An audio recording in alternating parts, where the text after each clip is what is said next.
मंडळी नमस्कार. भारतामध्ये सगळ्यात जास्त पाऊस कुठे पडतो असा प्रश्न शाळेच्या काळात विचारला जात होता आणि तो पाऊस सर्वाधिक चेरापुंजीमध्ये पडतो. आता चेरापुंजी हे भारतातलं सर्वाधिक पर्जन्यमान असलेलं ठिकाण आहे. त्यामुळं निसर्गाच्या नाना कळा तुम्हाला चेरापुंजीत बघायला मिळतात. आता चेरापुंजीत लोक पावसाळ्यात राहायला जातात तेव्हा तिथे काय दिसत असेल, काय होत असेल कल्पना नाही. पण अखंड सतत पडणारा पाऊस हा चेरापुंजीचं वेगळं वैशिष्ट्य आहे. मंडळी, चेरापुंजीत जितका पाऊस पडतो ना, त्याच्या अगदी 10% काय 5% सुद्धा पाऊस न पडणारं ठिकाण जगामध्ये आहे आणि ते म्हणजे दुबई. दुबईला अत्यंत कमी पाऊस पडतो, अक्षरशः वाळवंट, समुद्राकाठचं वाळवंट, आणि या दुबईत पाण्याचा दुष्काळ असतो. पण गंमत अशी आहे की माझ्या याच्यावरून तुम्हाला कळेल, चेरापुंजीतल्या नाना कळा आणि शेवाळलेली दुबई मी का म्हणतोय. म्हणजे पाऊस पडल्यावर सतत जिथे पाणी असतं तिथेच शेवाळ उगवत असतं आणि या शेवाळावरून पाय निसटण्याची शक्यता असते. पाय निसटला की मग कधी कधी कपाळ मोक्ष होतो, कधी पाठ दुखावते, कधी कंबर दुखावते, अशी सगळी स्थिती असते. म्हणजे चेरापुंजीत पाऊस आणि दुबईत शेवाळ असं का मी म्हणतोय. नाही, पावसाला, शेवाळलेपणाला, निसरड्याला कुणाचंच वावडं नसतं. म्हणजे ज्याचा पाय पडेल तिथे माणसं निसटतात. मग ती पुरुषांची असोत, स्त्रियांची असोत की अजून कोणाची असोत.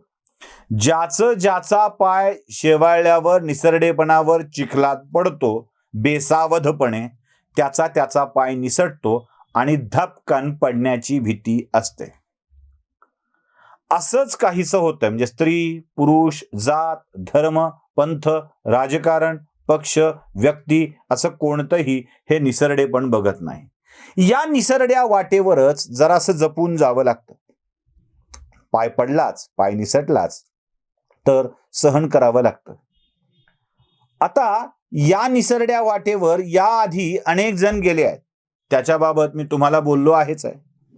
आता कुणाचे खाजगी प्रसंग उघडे करायचे नसतात म्हणून ते आपण कधीच दाखवले नाहीत. एका माजी आमदाराचा प्रसंग सगळ्या जगाने बघितलेला आहेच आहे, तो मी तुम्हाला सांगितलेलाच आहे. एका जिल्ह्याच्या जिल्हाध्यक्षाचा प्रसंग आपण बघितलेला आहेच आहे, व्हायरल झालाय, त्याबाबतही मी तुम्हाला बोललोय, पण ते मी दाखवणार अजिबात नाहीये. तिसऱ्या जिल्हाध्यक्षाचा प्रसंग, तिसरी व्यक्ती, त्याचाही आपण बघितलाय, तेही मी तुम्हाला सांगितलंय, दाखवलेलं नाहीये, दाखवणार पण नाहीये. म्हणजे सुरुवातीला बेबी बेबी म्हणत हसायचं नाही, हसायचं नाही, दात नाही काढायचे, दात नाही दाखवायचं, असं म्हणून जातो व्हिडिओ. नंतर याच माणसानं, ज्यानं दात दाखवले होते, त्यानं माझं आयुष्य उद्ध्वस्त केलंय, हेही आपण त्यात बघितलंय. आता हे तीन एकाच पक्षाचे होते. आता पुन्हा अजून या दोन माणसांची भर पडली आहे आणि म्हणूनच मी याला चेरापुंजीतील नाना कळा आणि शेवाळलेली दुबई असं शीर्षक दिलंय. काय झालंय, चेरापुंजीमध्ये अनेक पर्यटक येतात म्हणून तिथे एक रिसॉर्ट बांधण्यात आलं, ज्याचं नाव पोलो ऑर्चिड रिसॉर्ट. आता या रिसॉर्टमध्ये काय काय घडलं, आता काय घडलं यापेक्षा कोणासोबत घडलं हे फार महत्वाचं आहे. या रिसॉर्टमध्ये महाराष्ट्रातल्या एका गंभीर व्यक्तीच्या नाना कळा आपल्याला बघायला मिळाल्यात. सोबत कोण होतं, अधिकृत होतं की अनधिकृत होतं, याबाबत मला फारसं भाष्य करायचं नाहीये. म्हणजे एखादा नेहमीच वेगळ्या पोशाखात, नेहमीच्या पोशाखात दिसणारा माणूस जर अशा वेगळ्या पोशाखात दिसला की माणसाची नजर अशी पटकन टवकारत असते.